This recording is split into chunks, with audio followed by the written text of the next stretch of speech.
Anti-fandom goes by a few names. There are subgroups that overlap quite a bit. The Fandom Menace, Comicsgate, the newer spin-off of Comicsgate, Ripaverse. For years, the content creators flying these banners have used pop culture and nerd media as a vessel for their regressive, antisocial, and hateful views. And they were able to hide it behind reasonable doubt. They would call themselves apolitical, unbiased, and that they just want their Star Wars and Marvel movies and comic books and so on to be free from any social or political messaging whatsoever. To most fans, these have been transparent fallacies the entire time. It's absolutely absurd to say that only now have these IPs become political. George Lucas has long stated that Star Wars was inspired by the Vietnam War, among other real-life events. You did something very interesting with Star Wars, if you think about it. The good guys are the rebels. They're using asymmetric warfare against a highly organized empire. I think we call those guys terrorists today. We call them Mujahideen, we call them Al-Qaeda. When I did it, they were Viet Cong. Exactly. So were you thinking of that at the time? Yes. So it was a very anti-authoritarian, very kind of 60s against the man kind of thing, nested deep inside of a fantasy. Or a colonial, you know, we're fighting the largest empire in the world. Right. And we're just a bunch of hayseeds in coonskin hats who don't know nothing. That's right. And it was the same thing with the Vietnamese. Yep. The irony of that one is in both of those, the little guys won. Right. And the big, highly technical empire, the English Empire, right? the English Empire, the American Empire, lost. Yeah. Stan Lee said since the 60s that Marvel was intended to be a world much like our own, but with superheroes, and that Marvel Comics should represent a compassionate perspective. Marvel has always been and always will be a reflection of the world right outside our window.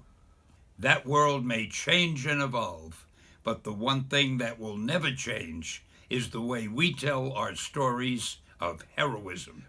Those stories have room for everyone, regardless of their race, gender, religion, or color of their skin.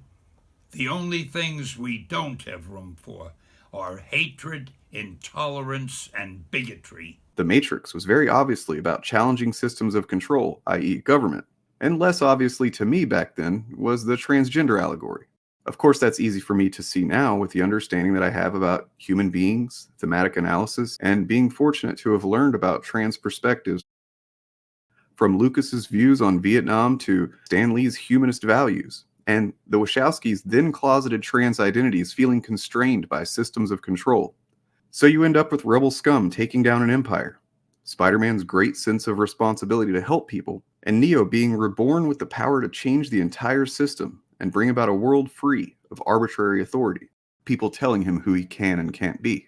And that is exactly what the anti-woke, anti-SJW, anti-fan, anti-humanist, anti-reason crowd are determined to destroy. Not wokeness, not politics, not pandering or bad writing. Perspectives. They know that when diverse perspectives are represented in popular media, it creates empathy with audiences. Audiences of people who have never met a trans woman or who have never really considered the unique and sometimes hate-filled obstacles Black people might face. They never thought about the fact that women have to be on guard constantly in public because over 40% of women have been sexually assaulted, and about 70 women per day take their own lives after experiencing a sexual assault. And that figure has grown by 3% since last year. If enough people become empathetic to these perspectives and experiences, there would be a paradigm shift, and a certain percentage of a certain demographic, basically mine, are under the mistaken notion that this would harm them somehow. Anti-fandom's biggest, most destructive, and insidious effect. They managed to plant this notion of their neutrality in a lot of people's minds. And this is the perfect weapon. I'm not a religious person, but I'd like to borrow a phrase. The greatest trick that the far right ever pulled was convincing nerds that they're apolitical. Meanwhile, they're actually teaching people what they want them to see as political. And that's anything that slightly diverges from contemporary extreme right-wing thought. And what's not political? Well, being against all that political stuff is not political, obviously. The message, MCU, SJW, pandering, preaching, lecturing, shoving it down our throats, and finally the ultimate form, the one that managed to really take root in popular vernacular over the last several years, to the point that it's the entirety of the Republican platform.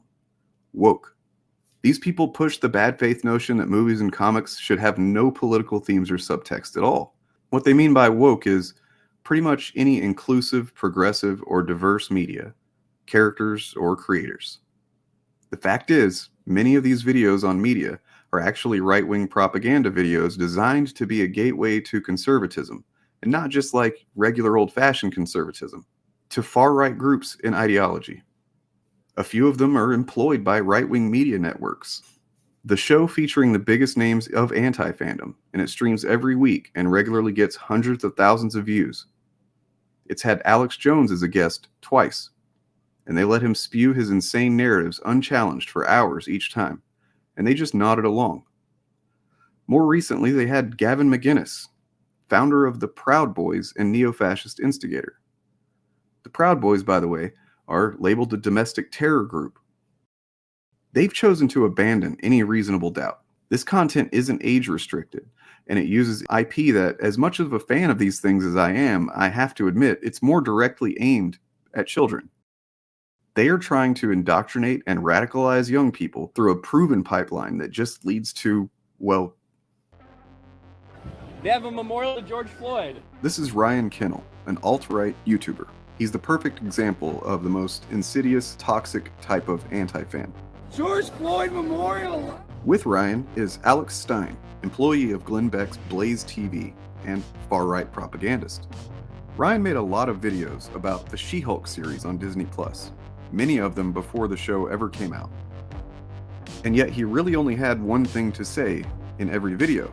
Seems like nobody really cares about She-Hulk. To promote a garbage series that nobody gives a fuck about, they're using this character and his reveal, his in-costume reveal, in a show no one cares about to get people excited about a show that no one cares about. This is not how a fan behaves. It's also not how a non-fan behaves. If he's not interested in the show, why does he talk about it so much? Well, his interest isn't in the show itself, it's how many clicks he can get off of telling people that nobody cares about the show. These YouTubers pump out this repetitive, specifically worded content every day, always focused on anything they can call woke. The effect it has on unsuspecting regular viewers is indoctrination. Seems like nobody really cares about She-Hulk. They oversimplify the topic.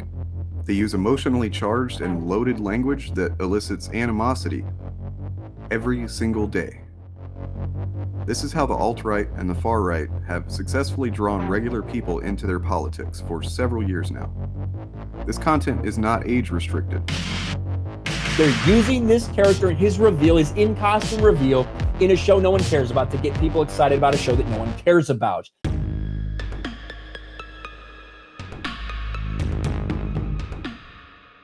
The more you dive into this, the more you realize what YouTube has done by allowing the algorithm to push these channels. They've created a pipeline where people who maybe just want to watch their favorite nerd content or just a simple movie review can easily be led to some pretty atrocious stuff. Was it liberating or was it super liberating for you to say the N-word? These channels give already bigoted people the rhetoric to hide their true thoughts behind fandom. Can you say it now? Yeah. The nigger word? Yeah. Oh, God. Those who otherwise might not be hateful, Nigger. it molds their views to the point that they actually think that they're just being logical. When the Little Mermaid trailer released and there was news about backlash to her being cast with a black actress, that's driven by these guys. Anytime a Marvel movie comes out, these people will say MCU, as if to say that somehow women are taking over and therefore ruining it. The backlash to the Obi-Wan Kenobi show and the recent Lord of the Rings shows. Data studies connected that backlash to these YouTube channels. And we're not saying that anyone who doesn't like these things is a far-right lunatic, but much of the narratives, often established about a show or a movie long before it even comes out, clearly gets pushed with coordination and intention by these channels. We don't believe that everyone who likes this content is like a slobbering neo-Nazi, and that's the really sinister part of it. Gamers, I have black friends right now. The content grabs hold of people and weaponizes their biases, and in many cases, they don't even realize that they're parroting extremist rhetoric. This type of foot in door indoctrination has been responsible for some historically tragic outcomes. Representation of anything except white men is framed as an attack on white men, which primes unaware people for toxicity online at best, and at worst, violent action offline. The man who attacked Paul Pelosi, Nancy Pelosi's husband, was deeply into anti-fandom circles. Drop the hammer. No. Hey. What is going on right I'm now? not getting an answer on call. Am I saying that they inspired his violence? No. But when the rhetoric he spewed online is identical to the fandom menace in Comicsgates and various other satellite groups, when he shares their content to justify openly hateful ideas about media, there's no denying it plays a role. Motherfucker, you better look outside. You better look out. January 6th. Kick that fucking door open. Right-wing media has pushed the narrative that anyone who acknowledges gay or trans people existing and simply think they should be treated equally is a groomer. The real conversion therapy that happens in our world today is the kind where a child is converted into LGBT. And that notion in a short amount of time rose up online to be everywhere. They're just evil. They're bad people. And they want to groom kids. It's based on nothing. It's based on nothing but just disgusting bias and prejudice. But it's used to dehumanize queer people. These channels use that rhetoric too. The father of the man responsible for the shooting of Club Q in Colorado reportedly was happy at least his son wasn't gay. And that case becomes worse when you see right-wing media figures falsely accuse the victims of Club Q being groomers and thus justify the terrible action the shooter committed there. That same exact notion is extremely common in fan spaces on YouTube. You probably know who Alex Winter is, or at least his character Bill S. Preston Esquire. I'm Bill. He's got a documentary coming out in June called The YouTube Effect, about just this phenomenon. The trailer calls this current era the misinformation apocalypse and promises to explore right-wing radicalization on the platform. I don't agree that it is just a reflection of society. It's changed society. If we don't figure out this problem, we're going to lose what it means to be human.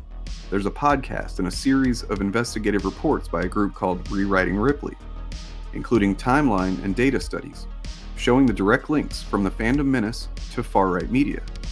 And when I say far-right, I mean white nationalism, QAnon, open calls for the deaths of LGBT people. We're not just some clickbaiting YouTubers trying to create sensation. These are facts, and they have a serious influence. We've taken the initiative to try to get people to see the truth in front of our faces. You take everything we love, all our emotions, all our fantasies, all our escapism, and you just can't help shovel your dog shit, fucking crap ideology into everything.